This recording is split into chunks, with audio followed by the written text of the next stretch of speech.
Assalomu alaykum hurmatli YouTube kuzatuvchilari. Sizlar bilan YouTube'dagi eng mashhur kanallardan biri Tarixga qaytib kanali. Bugun biz sizlarga Jaloliddin Manguberdi haqida to'liq ma'lumot beramiz. Siz Jaloliddin Manguberdi haqida bilasizmi? Jaloliddin Manguberdi 1198-yilda tavallud topgan bo'lib, so'nggi Xorazmshoh hisoblanadi. Uning otasi Xorazmshohlar mamlakati hukmdori Sulton Olovuddin Muhammad bo'lgan. Jaloliddin harbiy muhitda ulg'aygan va jang san'atini erta o'zlashtirgan. G'azna uning qaramog'ida bo'lishiga qaramay, otasi fitnalardan saqlanib, o'g'lini o'zini oldida Gurganchda ushlab turadi. Ammo yosh Jaloliddin dushmanlar bilan tinimsiz janglar bo'lib o'tuvchi chegara chiqishga harakat qiladi. Chingizxonning rejalashtirilgan bosqinidan xabardor bo'lib, Jaloliddin otasidan qo'shinini Sirdaryoga qo'yib, dushmanni o'sha yerda kutib olishni so'raydi.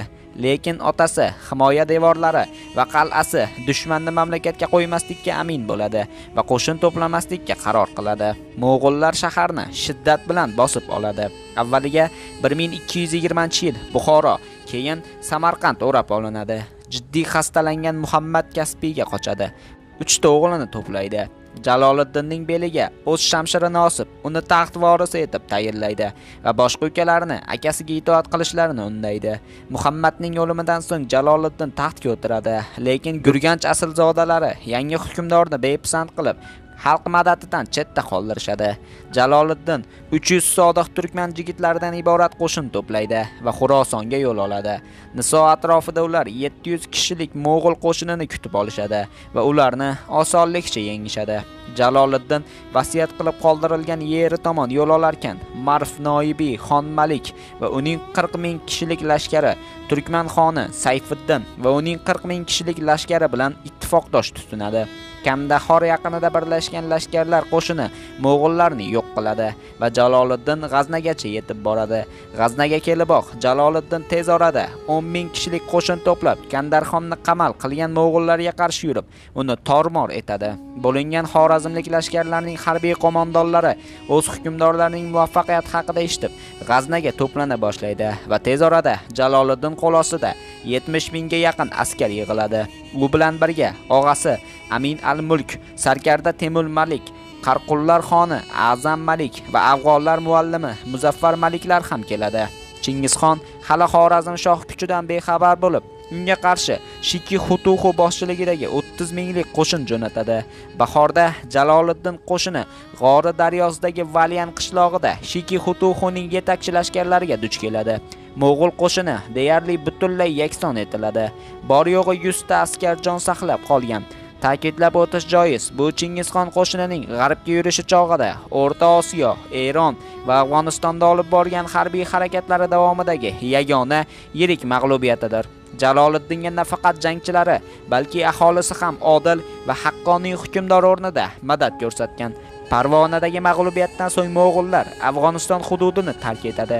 Ularga javoban Chingizxon Xorazmshohlarga qarshi yangi jangda ishtirok etishga qaror qiladi.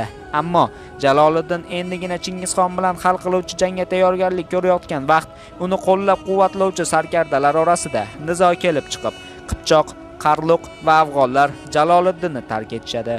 Farg'onadagi mag'lubiyatdan so'ng Chingizxonning o'zi Jaloliddinga qarshi yurish qiladi. Hal qiluvchi jang 1221-yilning 9-dekabr kuni Sind daryosi bo'yida ro'y beradi.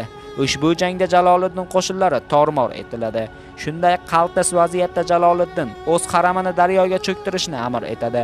So'ngra asir tushmaslik uchun tulpori bilan o'zini Sind daryosining katta qoyasiga tashlaydi. Afsonaga ko'ra, Chingizxon yosh sultonning jasoratiga tan berib, o'g'illariga "Ota o'g'il mana shunday bo'lishi lozim" degan ekan. Chingizxonni ta'qib etish uchun Balo Noyon va Burbon ismli tuman belgilar boshchiligidagi lashkarlarni yuboradi. Biroq Multan shahrigacha yetib borgan mo'g'ullar sulton izini yo'qotib qo'yishgan. 1224-yilning boshigacha Jaloliddin Hindistonda yashaydi. Eron va Mesopotamiyaga yurishga kirishadi. 4 yil davomida Jaloliddin Hindistonda mo'g'ullar bilan jang olib boradi. U turkmanlardan iborat yangi qo'shin to'playdi va g'arbiy Eronga, Kavkazga yo'l oladi. 1225-yil Jaloliddin janubdan shimoliy Eronga bostirib kiradi.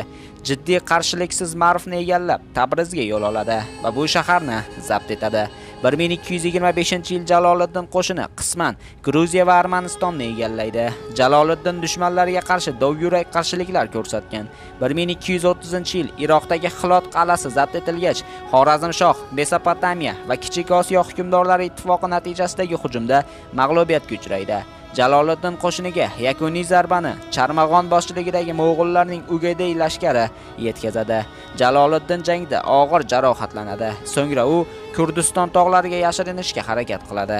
O'sha yerda qaroqchilar hujumi paytida halok bo'ladi. Jaloliddin Manguberdi o'zbek xalqining milliy qahramonlaridan biridir. 1999-yilgi mamlakatimizda Jaloliddinning tavalludini 800 yilliga keng nishonlangan. O'zbekistonda unga atab bir nechta haykallar o'rnatilgan. Xorazm viloyatida Jaloliddin Manguberdiga bag'ishlangan memorial bunyod etilgan. 2000-yilning 30-avgust kuni Jaloliddin Manguberdi ordeni ta'sis etildi.